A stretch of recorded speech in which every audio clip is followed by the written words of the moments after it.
New Zealand के PM ने प्रधानमंत्री नरेंद्र मोदी की ऐसी की तारीफ। He rose from humble beginnings to lead the world's largest democracy. He has helped lift hundreds of millions of people out of poverty, and he is one of the most important leaders of our time and a true friend to New Zealand. Prime Minister, can I say thank you for making this historic journey. Thank you for seeing what we have always known, that this community and this friendship is something truly extraordinary. So New Zealand, put your hands together, make some noise, raise the roof and give the warmest Kiwi welcome you've ever given to the Prime Minister of India, my friend, the great Narendra Modi.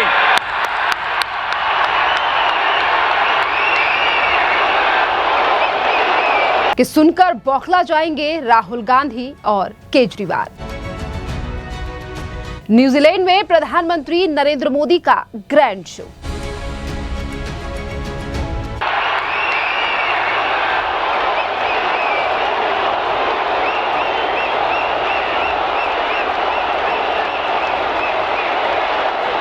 प्रधानमंत्री नरेंद्र मोदी इन दिनों New Zealand के दौरे पर हैं, जहां एक तरफ प्रधानमंत्री नरेंद्र मोदी का न्यूजीलैंड में भव्य तरीके से स्वागत किया गया, तो इसी बीच इंडियन डायस्पोरा के साथ एक प्रोग्राम में कुछ ऐसी तस्वीरें और वीडियो सामने आई हैं जिसके बाद विपक्ष की नींदें उड़ने वाली हैं। जी हां, दरअसल जो विपक्ष लगातार प्रधानमंत्री नरेंद्र मोदी के विदेशी दौरों को लेकर सवाल उठाता है, आज उसी विपक्ष को बड़ा झटका दे दिया है न्यूजीलैंड के प्राइम मिनिस्टर क्रिस्टोफर लक्सन ने। जी हां, दरअसल न्यूजीलैंड के प्राइम मिनिस्टर ने आज तमाम न्यूजीलैंड और भारत के समुदाय के लोगों के सामने प्रधानमंत्री नरेंद्र मोदी को लेकर कुछ ऐसे बयान दिए, कुछ ऐसी बातें कही जिसके बाद विपक्ष के सुनकर तो होश ही उड़ जाएंगे। न्यूजीलैंड के प्रधानमंत्री ने प्रधानमंत्री की तारीफ भी की और ये तक कहा कि प्रधानमंत्री नरेंद्र मोदी ऐसे प्रधानमंत्री हैं जो कि 40 साल बाद न्यूजीलैंड आए हैं और इसी के साथ साथ उन्होंने जिक्र भी किया कि जब वो पिछले साल भारत और नई दिल्ली आए थे तो किस तरीके से प्रधानमंत्री नरेंद्र मोदी ने उनका स्वागत किया और किस तरीके से प्रधानमंत्री नरेंद्र मोदी ने भारत के 25 करोड़ लोगों को गरीबी से बाहर निकाला है और मिडिल क्लास भारत में तेजी से आगे बढ़ रहा है। दुनिया की 10वीं बड़ी इकोनॉमी में से भारत तीसरी इकोनॉमी बनने जा रहा है और इन्हीं तमाम चीजों के लिए मैं प्रधानमंत्री नरेंद्र मोदी को एडमायर भी करता हूं। ये तमाम बातें कही गई हैं न्यूजीलैंड के प्रधानमंत्री के द्वारा और ये बयान आप सुनिए पहले आप न्यूजीलैंड के प्राइम मिनिस्टर का कि क्या कुछ उन्होंने भारत और भारत के पीएम को लेकर कहा है। Kia ora. It is great to see you all. What an amazing crowd. What incredible energy we have here in this room. And we are in for a truly incredible, unforgettable night together tonight. Well, friends, tonight New Zealand makes history. For the first time in 40 years, an Indian Prime Minister stands on New Zealand soil. 40 years. That is far too long between visits from family. Far too long from visits from family. But Prime Minister Modi, let me say on behalf of 5 million New Zealanders, you are worth the wait. And take a look around tonight because there are 10,000 plus people here. And I have to say, from all over New Zealand, and this is one of New Zealand's top venues and it has seen some of the world's biggest stars, but I have never felt an atmosphere like this in this auditorium. And this isn't just a crowd, it feels like a family reunion that's been waiting 40 years in the making. Prime Minister, the friendship between our two countries has never been stronger. And when I visited you in Delhi last year, you welcomed us like family, and you said something that I have never forgotten. You called the Indian community here in New Zealand a living bridge between our two nations. And tonight, standing in this room, we see that bridge in full.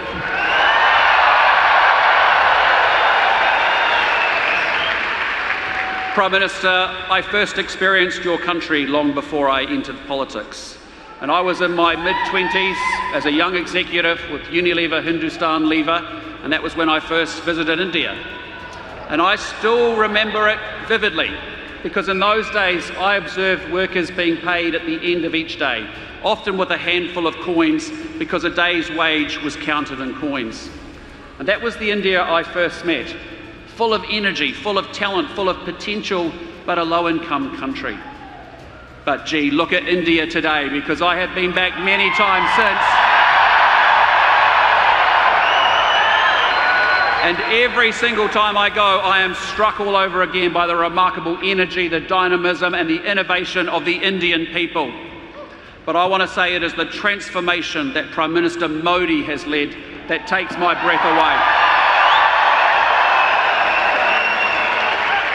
India now has one of the largest middle classes in the world, with 445 million people and still growing. And with those higher incomes, families can enjoy better food, take holidays, send their children to study, and save for retirement. That is not a small thing. That is one of the greatest advances in human dignity the world has ever seen. And Prime Minister Modi, it has happened under your leadership.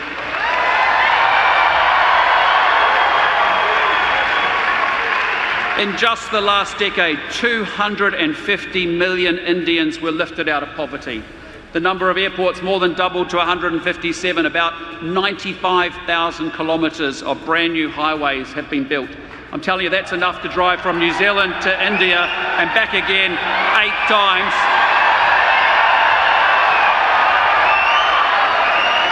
And India has landed a spacecraft on the moon's south pole, the first nation on Earth to do that.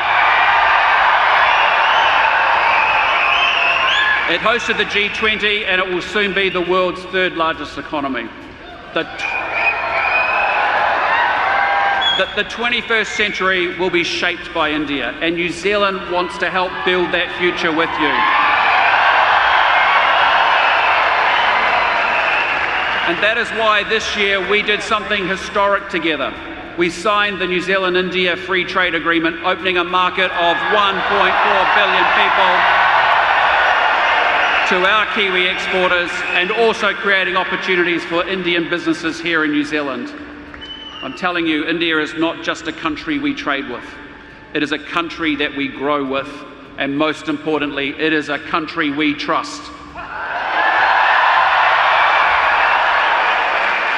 For many years, people said an India-New Zealand free trade agreement was impossible.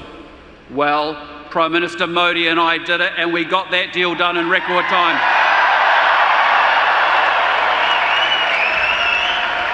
And our FTA will raise the living standards of our people in India and in New Zealand. It's everyone in the room here tonight and across the whole of New Zealand and India who benefits through more jobs, higher incomes and better opportunities. But here's the thing. You don't have to fly to Delhi or Mumbai to see India's energy and ambition. It is right here. It is in the room. And I hope that every single one of you is incredibly proud of the enormous contribution our Kiwi Indian community makes to New Zealand. Because you have enriched our country economically, socially and culturally.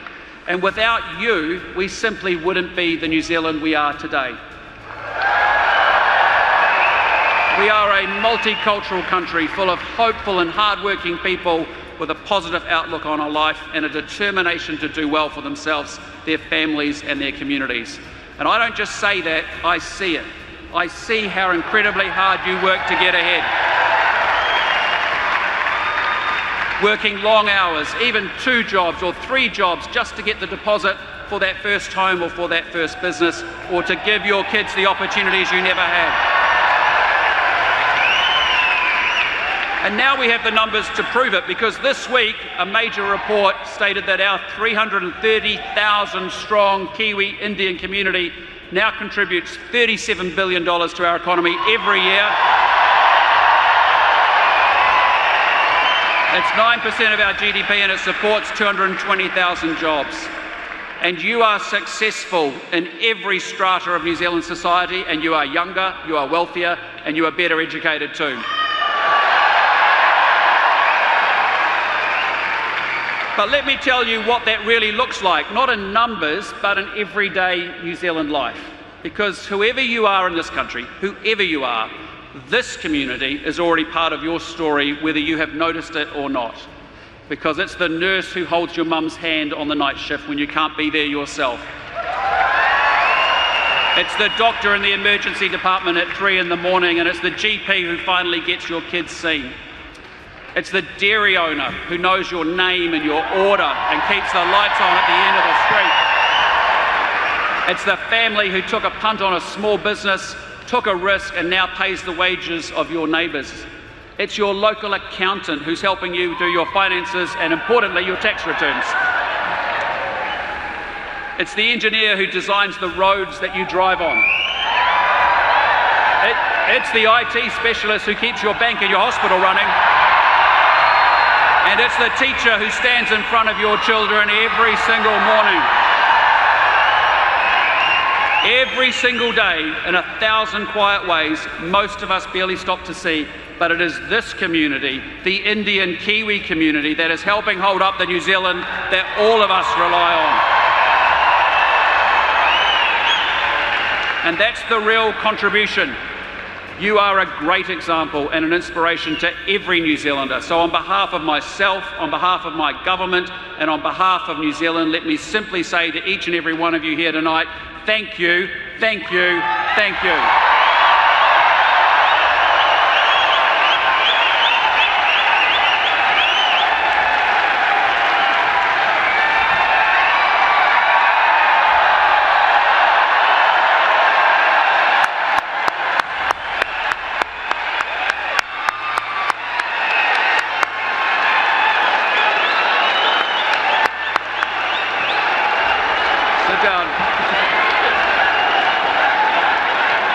Ladies and gentlemen,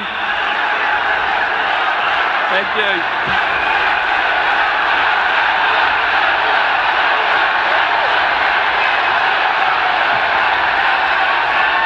Ladies and gentlemen, in a moment you are going to hear from a man who needs no introduction in this arena.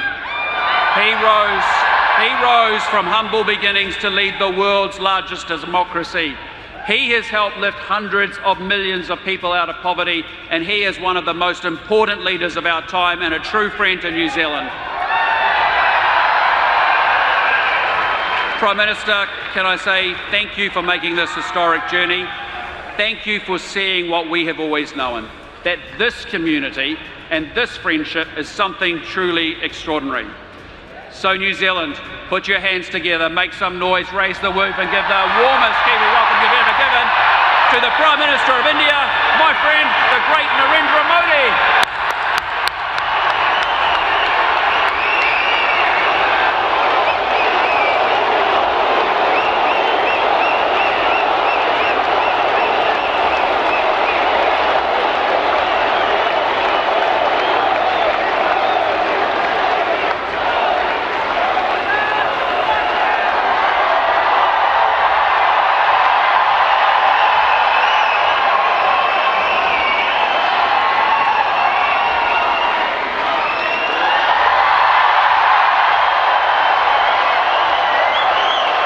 तो देखिए, आपने New Zealand के PM का बयान सुना और ये भी देखा कि किस जोश से इंडियंस ने भी, यानी कि जो इंडियन डायस्पोरा के लोग हैं, उन्होंने किस तरीके से तालियां बजाई हैं और प्रधानमंत्री नरेंद्र मोदी को लेकर कहा कि 40 साल का इंतजार खत्म हुआ है। और इसी के साथ साथ प्रधानमंत्री नरेंद्र मोदी को देखने और उनसे मिलने आई ये लाखों की भीड़ भी ये दिखा रही है कि आज प्रधानमंत्री नरेंद्र मोदी का कितना ज्यादा क्रेज जो है वो विदेशों में है।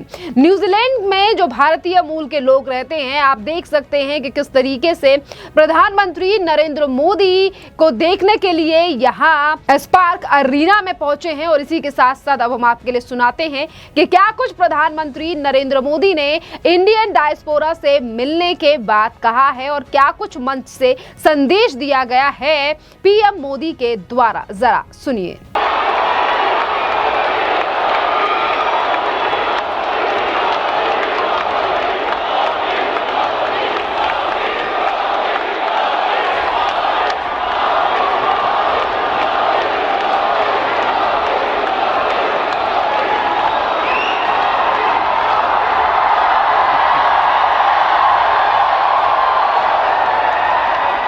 नमस्ते।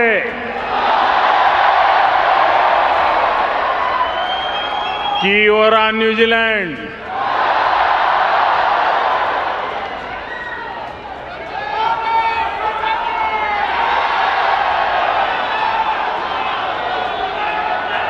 हम भारत के लोग सुनते आए थे 20 साल के बाद, लेकिन आज 40 साल के बाद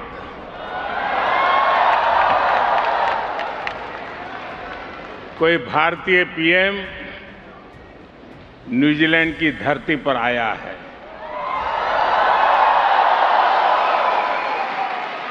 ये मेरा सौभाग्य है। मैं न्यूजीलैंड के सभी निवासियों के लिए, आप सभी लोगों के लिए 140 करोड़ भारतीयों की शुभकामनाएं लेकर आया हूं।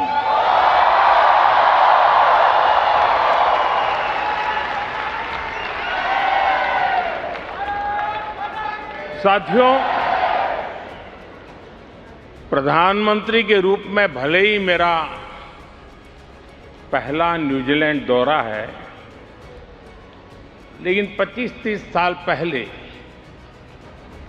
जब मैं किसी सरकार में भी हिस्सा नहीं था, सार्वजनिक जीवन में मुझे कोई जानता नहीं था, तब भी मुझे यहाँ न्यूजीलैंड आने का अवसर मिला था। और उस समय मुझे किसी ने गिफ्ट में 3 चीजें दी थी जो मैं वापस इंडिया लेकर के गया था। एक, ये मफलर,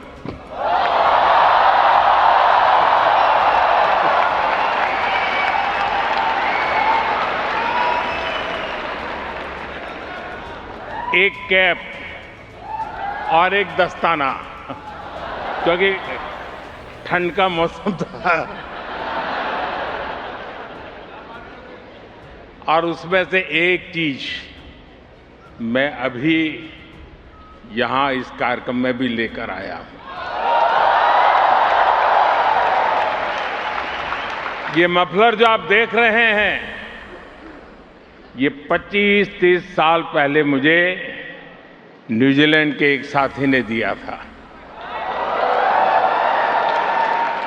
इतने साल में मैंने कई बार इसका उपयोग किया और आज भी इसे बहुत संभाल करके रखा है।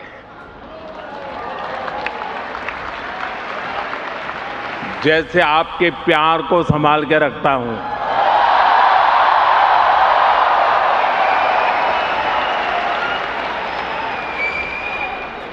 इस बार जब मेरा यहां आने का कार्यक्रम बना तो मैं विशेष तौर पर इसे अपने साथ लेकर के आया, क्योंकि खबर थी ठंड ज्यादा है। साथियों,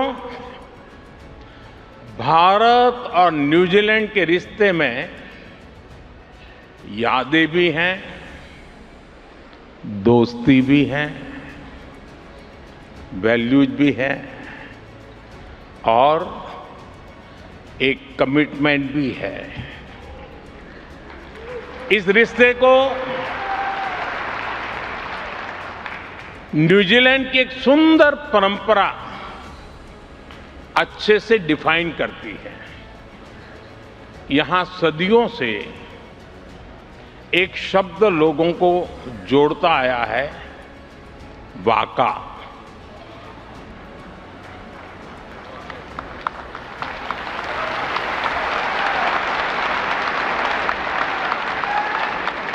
वाका सिर्फ एक नाव का नाम नहीं है। वाका हमारी शेयर्ड जर्नी की प्रतीक है।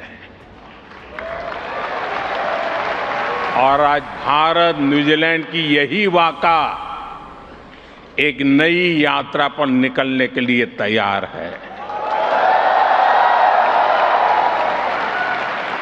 हमारे सामने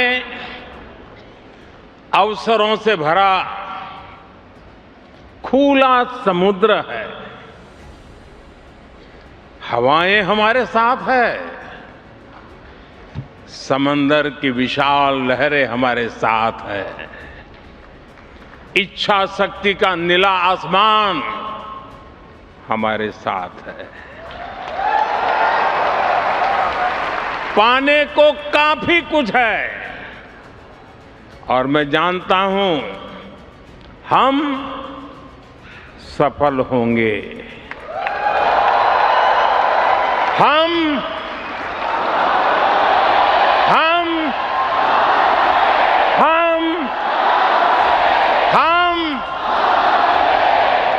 साथियों,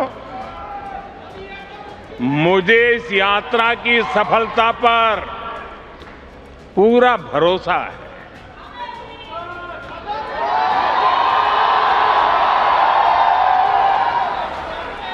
जानते हैं क्यों?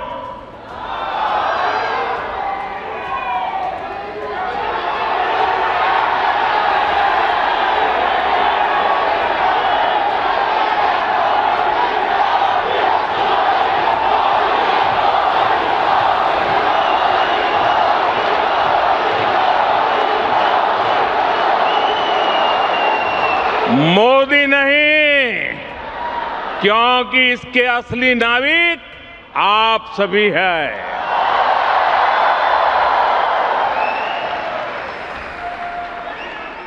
ऑकलैंड से वेलिंगटन तक,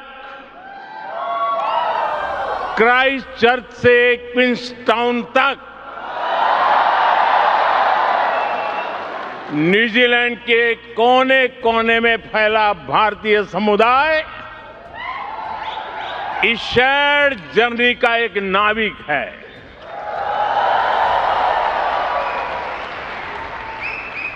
साथियों, आगे बढ़ने से पहले मैं अपने मित्र prime minister Christopher Luxon, New Zealand सरकार के सभी साथियों और यहां लेबर पार्टी के मेंबर्स का भी मैं अभिनंदन करूंगा। ये दिखाता है कि भारत न्यूजीलैंड रिश्तों को कितना बड़ा बाई पार्टीजन सपोर्ट है। इससे ये भी पता चलता है कि कीवी इंडियन कम्युनिटी की अचीवमेंट्स, आपका कंट्रीब्यूशन कितना बड़ा है।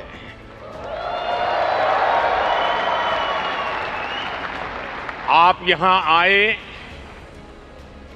कीवी इंडियन कम्युनिटी के उत्सव का हिस्सा बने, इससे ये सेलिब्रेशन और वाइब्रेंट हो गया है। आपने जिस गर्मजोशी से,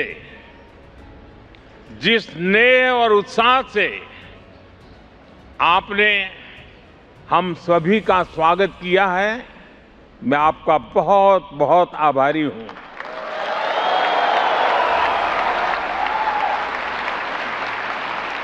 वैसे एक्सेलेंसी, कीवी इंडियन कम्युनिटी में भी सुपर हिट है कि नहीं है? सुपर हिट है ना? आपने अभी दिखा दिया। भारत के इंडिपेंडेंस डे पर, स्वतंत्रता दिवस पर आपने क्रिस हिपकिंस के साथ मिलकर दमादम मस्त कलंदर गाने पर जो डांस किया,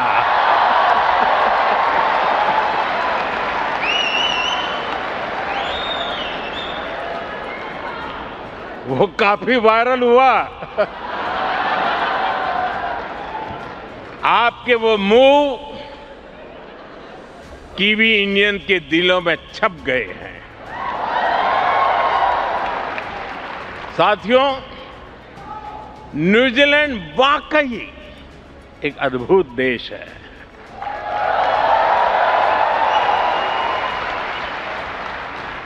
यहां पीस है,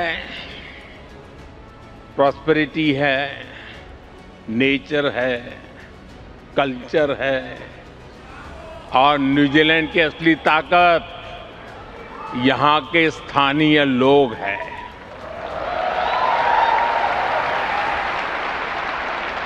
न्यूजीलैंड के लोगों ने दिखाया है कि कोई देश जब एक जुनून, एक जज्बे के साथ आगे बढ़ता है तो वो दुनिया को इंस्पायर करता है। यहां जो कीवी इंडियन कम्युनिटी है, आप सभी को भी न्यूजीलैंड के दिलदार लोगों ने बहुत प्रेम से अपनाया है, अपनी टीम का हिस्सा बनाया है।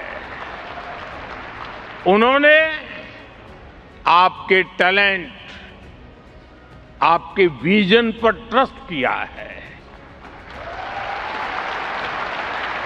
और आज देखिए, न्यूजीलैंड की इकोनॉमी हो, यहां की सोसाइटी हो, कीवी इंडियंस नए नए रंग भर रहे हैं। न्यूजीलैंड वो जगह है जहां निखिल रविशंकर एयर न्यूजीलैंड के सीईओ बन सकते हैं।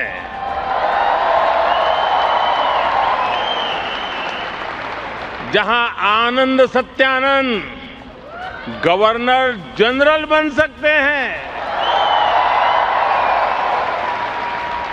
जहां क्रिकेट टीम में सचिन रविंद्र, ईश सोढ़ी और एजाज पटेल जैसे टैलेंट को अवसर मिल सकता है।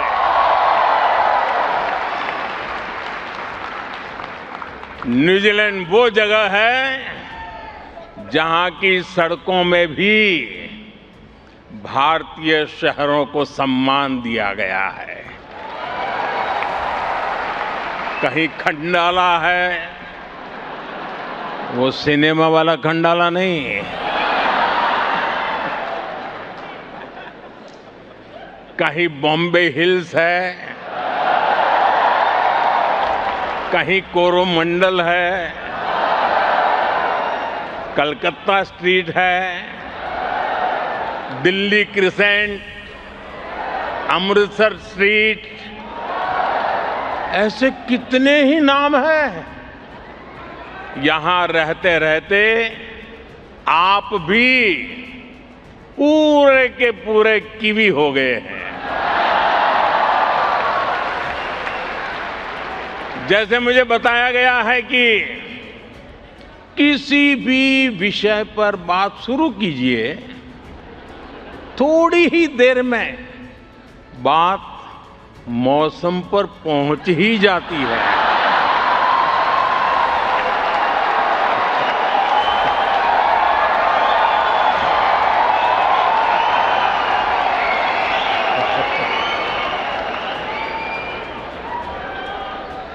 साथियों, मैं न्यूजीलैंड की लीडरशिप से भी जब भी मिला हूं, वो आप सभी की बहुत प्रशंसा करते हैं। प्रशंसा आपकी होती है और माथा मेरा ऊंचा होता है।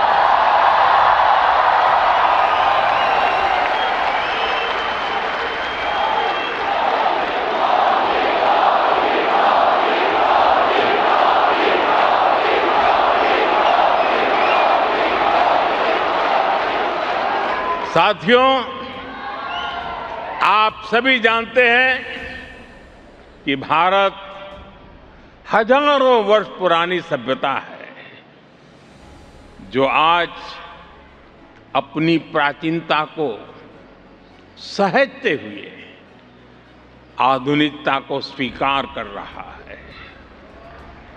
हर युग में, हर दौर में भारत ने खुद को ट्रांसफॉर्म किया है और इसका कारण है हमारी सीखने की ललक। भारत सबसे सीखता है। हमारे लिए सामने वाले देश की जनसंख्या नहीं, जन कल्याण की भावना मायने रखती है।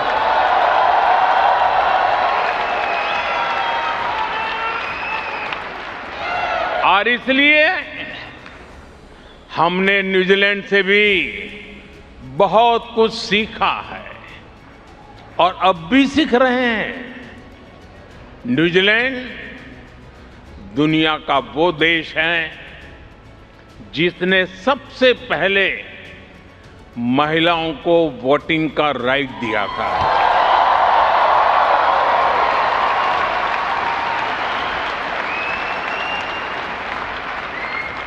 आज हम देखते हैं कि न्यूजीलैंड की सोसाइटी में विमेन बहुत बड़े पैमाने में कंट्रीब्यूट कर रही है। भारत भी आज विमेन लेड डेवलपमेंट के मंत्र के साथ महिलाओं के लिए संभावनाओं के नए द्वार खोल रहा है। साथियों, रूरल इकोनॉमी कैसे किसी देश की तकदीर बदल सकती है, ये न्यूजीलैंड ने करके दिखाया है। न्यूजीलैंड की ताकत एग्रीकल्चर के इर्द गिर्द बनाया गया एक एफिशिएंट इकोसिस्टम है। ट्रेसेबिलिटी हो, फूड सेफ्टी हो, कंप्लायंस सिस्टम हो, ये बहुत बड़ी प्रेरणा है। ये भारत जैसे छोटे किसानों वाले बड़े एग्रीकल्चर नेशन के लिए बहुत बड़ी सीख है।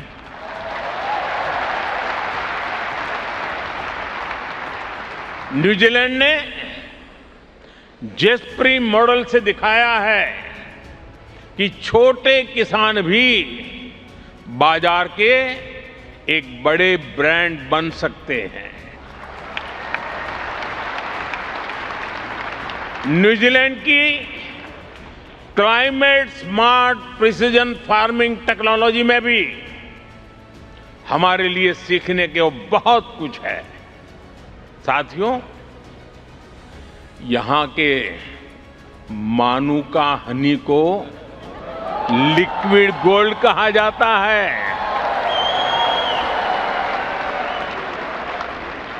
जैसे यहां हनी ट्रेडिशन और टेस्ट के अलावा हेल्थ एंड वेलनेस से जुड़ा है, वैसे ही भारत के आयुर्वेद में भी हनी का बहुत बड़ा महत्व है। आपको ये जानकर अच्छा लगेगा कि भारत में भी हम बी कीपिंग को लेकर एक मिशन चला रहे हैं। इससे भारत में हनी प्रोडक्शन में काफी बढ़ोतरी हुई है और आजकल तो हिमालय की ऊंचाइयों से जो हनी आता है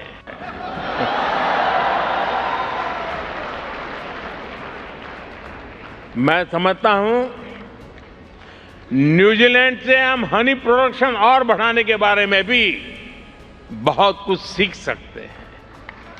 साथियों, इस साल इंडिया न्यूजीलैंड स्पोर्टिंग रिलेशंस को 1 साल पूरे हो रहे हैं।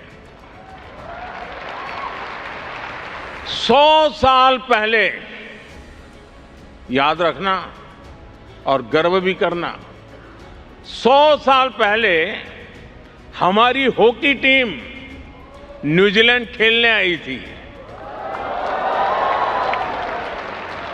और उस टूर में मेजर ध्यानचंद के शानदार परफॉर्मेंस की हर तरफ चर्चा हो रही थी। उनकी हॉकी ने न्यूजीलैंड के लोगों को भी, उनका भी दिल जीत लिया था। साथियों, कंटेंट क्रिएटर्स की भाषा में कहूं तो ये कॉलेब का जमाना है। न्यूजीलैंड और भारत स्पोर्ट्स में भी बहुत ही शानदार कॉलेब कर सकते हैं। जैसे एक उदाहरण रग्बी का है। मुझे अभी भी बताया गया है कि कुछ देर पहले ही ऑल ब्लैक्स ने रग्बी के मैच में शानदार जीत दर्ज की है।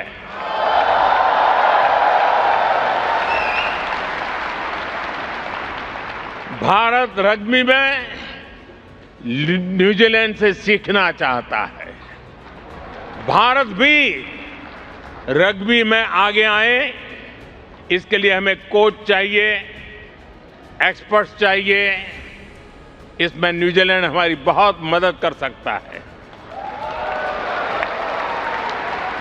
हाल ही में भुवनेश्वर में न्यूजीलैंड रग्बी और रग्बी इंडिया के कोचिंग प्रोग्राम को मैं एक अच्छी शुरुआत मानता हूं। साथियों, आज यहां आने से पहले मैं यहां न्यूजीलैंड के एक स्पोर्ट्स स्टार्टअप इवेंट में गया था। स्पोर्ट्स टेक में हो रहे इनोवेशंस ने, नए आइडियाज ने वाकई मुझे प्रभावित किया। मुझे विश्वास है कि हम स्पोर्ट्स टेक में साथ मिलकर काफी कुछ कर सकते हैं। भारत और न्यूजीलैंड का फ्यूचर आपस में जुड़ा हुआ है। इसका एक उदाहरण स्पेस सेक्टर भी है। भारत का चंद्रयान जब मून के साउथ पोल पर लैंड किया,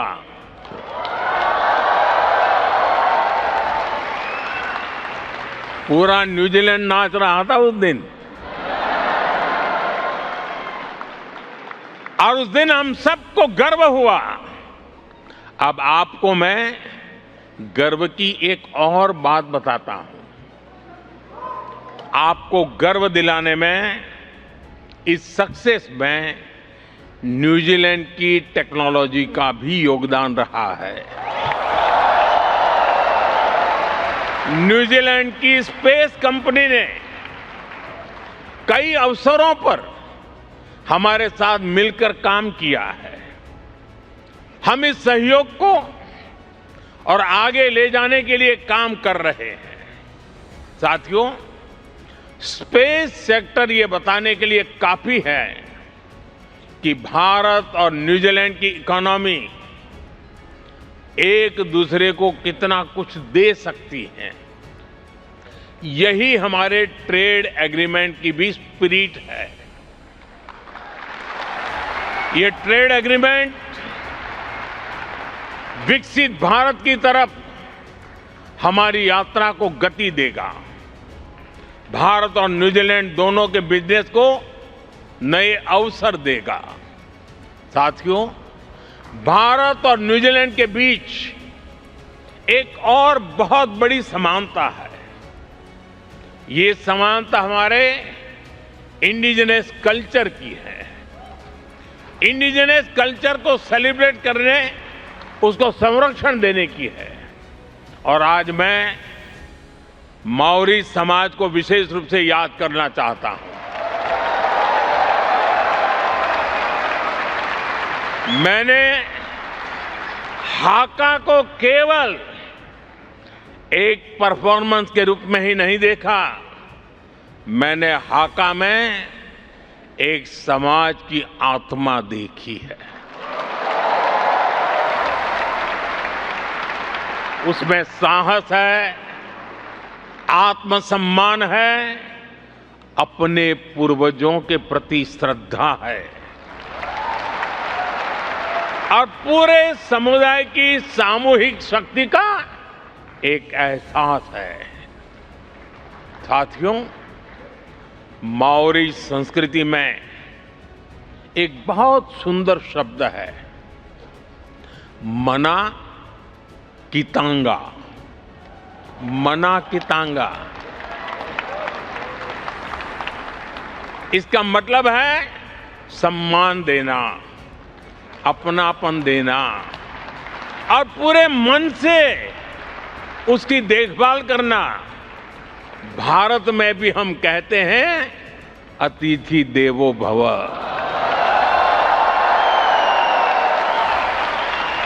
शब्द अलग है, परिवेश अलग है, पहनाव अलग है, भाषाएं अलग है, लेकिन भावना बिल्कुल एक ही है। ऐसे ही माओरी संस्कृति में परिवार के लिए एक सुंदर शब्द है, फानो, यानी परिवार। इसमें कई पीढ़ियां होती हैं, रिश्ते होते हैं, पूरा समुदाय होता है। भारत भी परिवार को केवल एक सामाजिक व्यवस्था नहीं मानता। हमारे लिए फैमिली एक इंस्टीट्यूशन है। साथियों, माओरी परंपरा का एक और सुंदर विचार है, काइत्या कितांगा। काइत्या कितांगा ये हमें सिखाती है कि हम प्रकृति के मालिक नहीं हैं, हम उसके संरक्षक हैं। भारत में भी कहा गया है, भारत में भी कहा गया है, माता भूमि ही पुत्र हम पृथ्व्या। पृथ्वी हमारी माता है।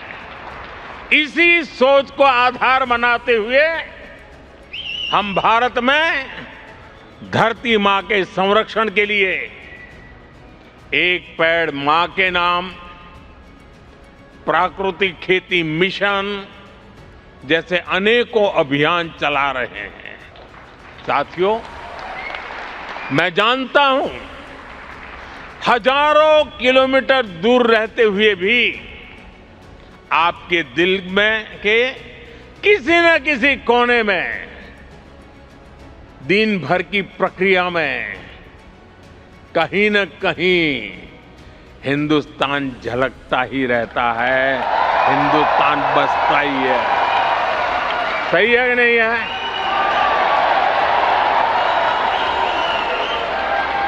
शरीर यहां होगा, मन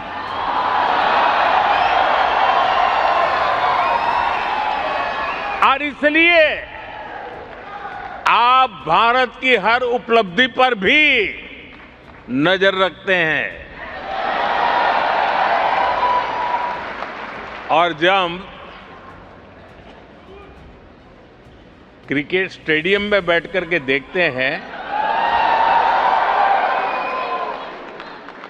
तो बहुत सी चीजें देखने की छूट जाती हैं, लेकिन घर में टीवी पर बैठ करके जब देखते हैं तो हर बारीकी का पता चलता है।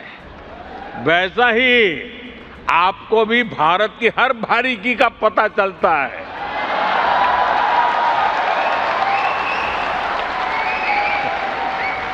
और यही बात हमें सबसे खास बनाती है। भारतीय देश से बाहर जिस देश में रहते हैं, वहां उस देश की प्रगति में पूरी तरह मदद करते हैं और अपने देश की विकास की भी जानकारी रखते हैं। साथियों, हम जितना प्यार जन्मभूमि को करते हैं, उतना ही समर्पण कर्मभूमि को भी करते हैं।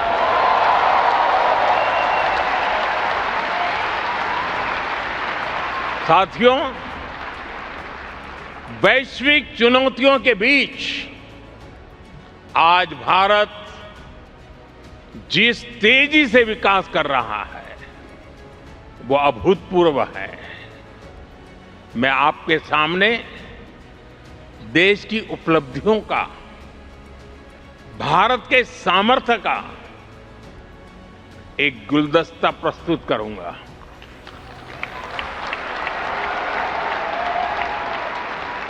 ये गुलदस्ता मैं आपके लिए लेकर के आया हूं।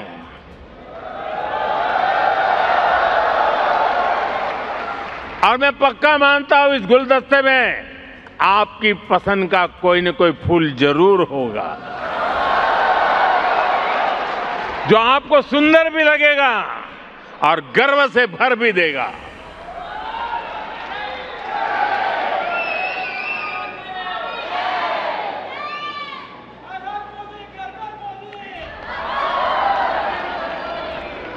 तो आप तैयार हैं?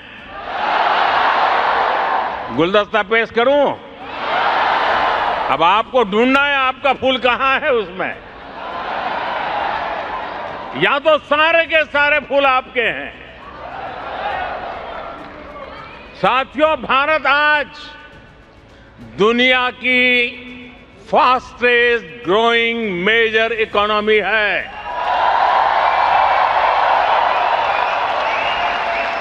भारत दुनिया का सबसे बड़ा वैक्सीन प्रोड्यूसर है। भारत मोबाइल डेटा कंजम्पशन में दुनिया के अग्रणी देशों में है।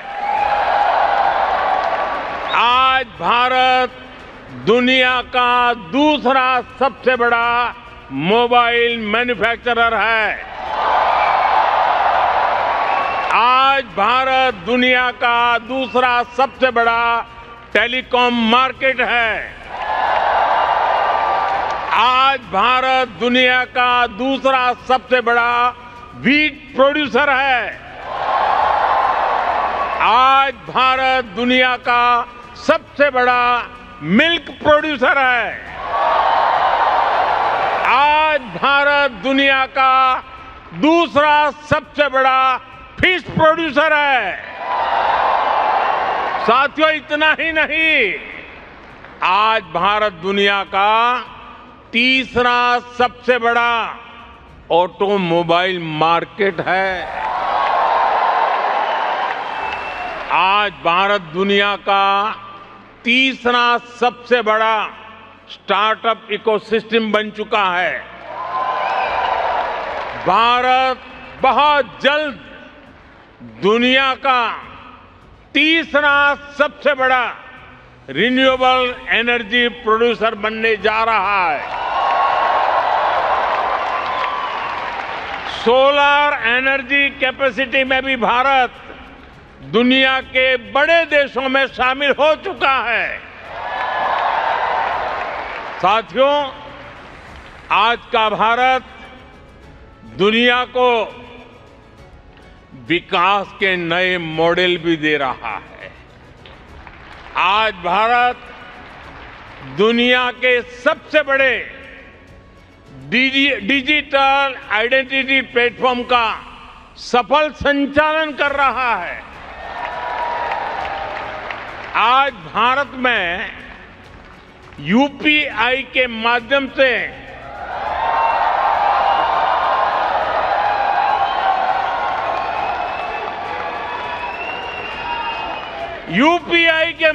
हर महीने अरबों डिजिटल ट्रांजैक्शन हो रहे हैं।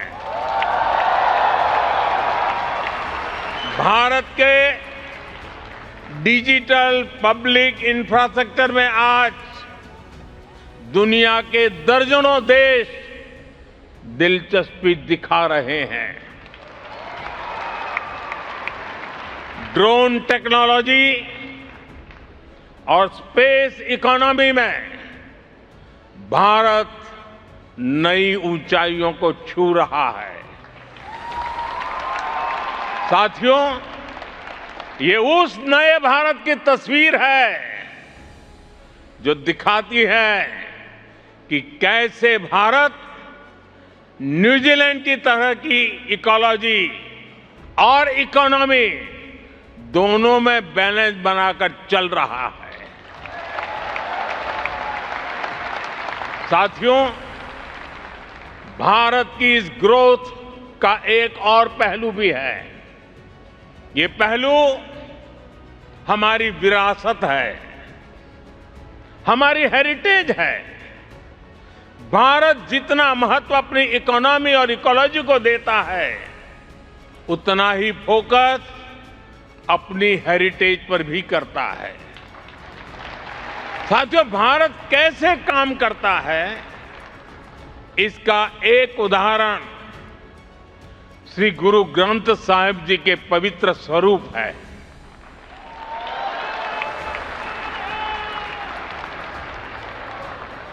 जब अफगानिस्तान में संकट आया तो हम गुरु ग्रंथ साहब के पवित्र स्वरूपों को पूरे मान के साथ भारत लेकर आए।